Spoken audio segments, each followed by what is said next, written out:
My name is Ken Vettel, and I'm a family practice doctor in Grand Island, Nebraska. And I was asked by the Sunrise Trucking Executive Committee to do more or less a formal presentation on the current concerns of COVID-19 and the coronavirus. I'd like to start off talking about the coronavirus and where it originated.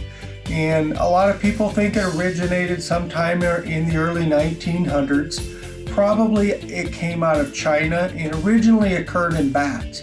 Many viruses and bacterial infections start in animals and then they transfer over to humans via contact or by consuming the meat.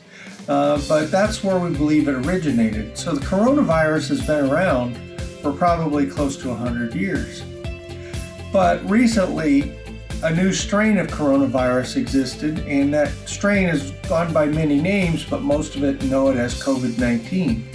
So viruses and bacteria and infections in general can change, and those changes are called mutations. So in the human body, your cells, whether it be your kidney or your liver, are repairing and healing on a daily basis. And if the cells make a mistake, that mutation is called cancer. Well, in a virus or a bacteria, it can change not only what illnesses the infection produces, but also how transmissible it is. Now, some viruses are very contagious, and some are not. You look at viruses like HIV, or what everyone knows as AIDS. AIDS is very weak virus. It cannot survive out of a human host. So basically, the only way you can get AIDS is from blood products or sexual contact. Now, the coronavirus is probably on the other end of the spectrum. The only virus in my 35 years in medicine that I believe has been similar to this was the H1N1 virus. The H1N1 virus was a flu that everyone called the Heine flu that occurred around 10 years ago. Most influenza outbreaks occur in December, January, February, March when it's cold and we're all in tight areas. But the influenza virus that year started in August and went all the way through the whole winter and into spring. Very contagious, but not a lot of people got sick or died. So what's made the COVID-19 so scary is it's the first virus since 1917 and 1918 to be highly contagious and highly lethal. Now, in 1917, there was a virus called the Spanish flu. The Spanish flu was a worldwide outbreak. So an epidemic on a global basis is called a pandemic. And this is really the first pandemic we've had since the Spanish flu. The Spanish flu killed, they believe, 20 to 40 million people, although there are reports that are as high as 80 or 100 million people in the world. Quite honestly, so many people died they couldn't count them. Now, the COVID virus is not near as deadly as that virus, but it's just as contagious and it can be lethal to a certain subset of people. Now, COVID-19 started around December of 2019. We believe it started in China, and it became a little more well-known globally in January, and by February, Italy was rocking. And we were all pretty much aware of it, but we thought this will never affect us. Well, as of last night, there were 981,000 cases of COVID-19 in the world. And before I went to bed, it was over 1 million. And globally, there were over 50,000 deaths last night in the world. And in the United States, yesterday afternoon, there were 226,000 confirmed cases of COVID and over 5,300 deaths. Now, those numbers are higher today. You know, right now we're going up at a rate of about 1,000 deaths a day. That's crazy. You know, those numbers have never been seen in our country. So now what we've got to do is say, okay, what do we do to protect ourselves and how do we do that? Okay. So first I want to talk about who gets COVID, okay? Originally, when this all started, they said, well, it ain't going to affect people under 20, okay? That's not true. People under 20 are getting the virus. In fact, half the people who get it are under 40. And the problem is that people under 10 usually don't even know they have it. They may not even have symptoms of a cold. People under 20 rarely have symptoms, but they are highly contagious and they give it to everyone in their world. So the biggest risk is that you have COVID-19 and don't know it. Now, most people over 20 who get COVID will have minimal or no symptoms. There's a lot of variation on what percent of people become symptomatic. A lot of the numbers will say around 80 to 85% of people will never get sick enough to see a doctor. They might have a little runny nose, a little sneezing, a little cough, but they don't know they're sick, okay? So those people spend their whole illness giving it to others and not even knowing they have it, okay? So there's somewhere between 15 and 20% of people that will get sick, and they will know they're sick. So now the question is, from the time I get exposed, how long before I develop symptoms? Well, we started off this pandemic saying 5 to 7 days. And over the course of the last couple weeks, those numbers have become a lot more variable. Someone can develop symptoms in 3 days. Some of us may not develop them for 10, okay?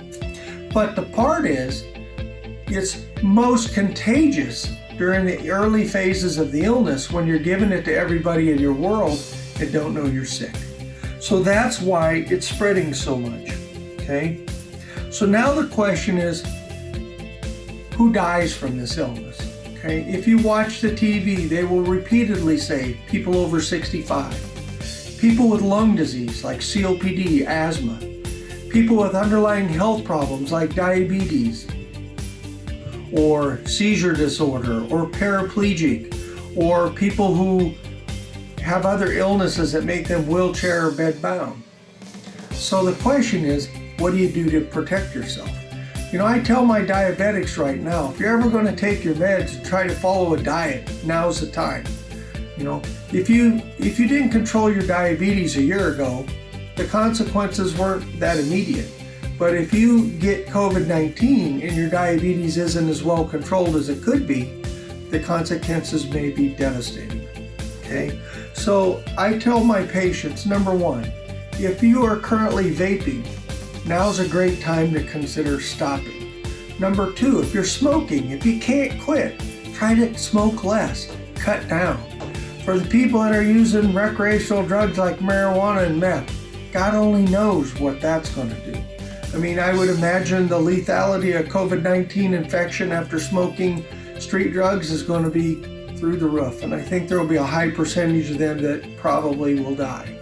So now that we've gone through some of the basic things, what's the key message in all this? And really the take-home message from this is the Sunrise Trucking Company wanted me to sit down and say, what do we do to protect our drivers so they can do their job, okay? Right now, there are a lot of things that are inconvenient. They're inconvenient to everyone in our country right now. We've seen closures like we've never seen. Stores closed, restaurants closed, businesses shut down. In fact, a lot of the country right now doesn't have a job, okay? Now, who are our global experts on social distancing? I've always thought that was kind of a humorous comment because to me, a truck driver and a farmer are the world's experts on social distancing. In fact, most of truckers don't stay 6 feet from you. They like to be anywhere from 6 to 6,000 miles from you. You know, the farmers are rarely out there in their tractor with anyone else. They're by themselves. So social distancing is about keeping separation of distance between you and sick people. The problem is we don't know who the sick people are, okay? Now the CDC and a lot of medical organizations came out with a social distancing parameter of 6 feet. In a lot of states right now, if you're caught in public and you're closer to 6 feet from people, they can ticket you, okay? So what they're saying is you are most contagious when you're in close proximity to somebody, okay?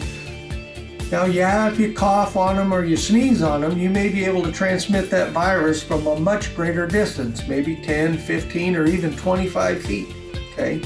But 6 foot is a reasonable role, a reasonable goal, and a great guideline, okay? But to me, the key to the whole thing is hygiene, okay? Now, the problem as a trucker, you're gonna find yourself in a lot of situations you can't do anything about. You gotta load, you gotta drop it off, and you gotta walk into a warehouse, and you gotta walk through 30 or 50 or 5,000 employees working in there. How do you protect yourself? Well, number one, you can wash your hands, okay? Now, I carry a little bottle of hand sanitizer. Now, this stuff is like gold. You know, all you do is you squirt a little bit out, put it on your hands, and it kills the virus. And that works great. The problem is this is of limited availability. Everywhere you go, they're going to have a bathroom with water and soap. You can wash your hands and dry them off, and actually the act of washing and the rubbing is what makes the virus go away. Okay? But when you walk into an enclosed area with a lot of bodies, you're worried there's virus in the air. Okay? These are different examples of what I'll call personal protective devices. These two are considered the best, and they're called N95 masks. Now, an N95 mask stops the virus and it protects you. It goes over your face like this, and when you put it on, you can't give the virus to anyone else, and they can't give it to you through your mouth, okay? But they can still land on your eyeballs, so if you got glasses on or wear a face shield, that's better. Now, this is not as good, but it's still a lot better than nothing.